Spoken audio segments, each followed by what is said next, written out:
તો આણંદના ચિખોદરા 4 રસ્તા પાસે અકસ્માત સર્જાયો છે। આઈસર ચાલકે મોપેડ પર જતા યુવકોને ટક્કર મારી હતી। મોપેડ પર સવાર 2 યુવકોમાંથી એકનું મોત થયું હોવાનું સામે આવ્યું છે। અન્ય એક યુવકને ઈજા થતા હોસ્પિટલ લઈ જવામાં આવ્યો હતો। મૃતક યુવકના મૃતદેહને પોસ્ટમોર્ટમ માટે મોકલાયો છે। તો આણંદ ગ્રામ્ય પોલીસે આઈસર ચાલકની ધરપકડ કરી છે। સંવાદદાતા ઘનશ્યામ અમારી સાથે જોડાઈ ગયા છે। આણંદમાં અકસ્માતની ઘટના, એકનું મોત, શું વધુ અપડેટ?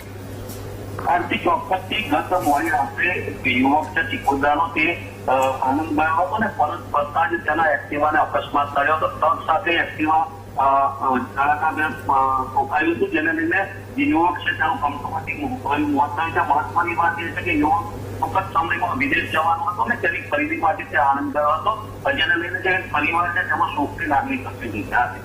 જી આભાર ઘનશ્યામ, માહિતી આપવા બદલ।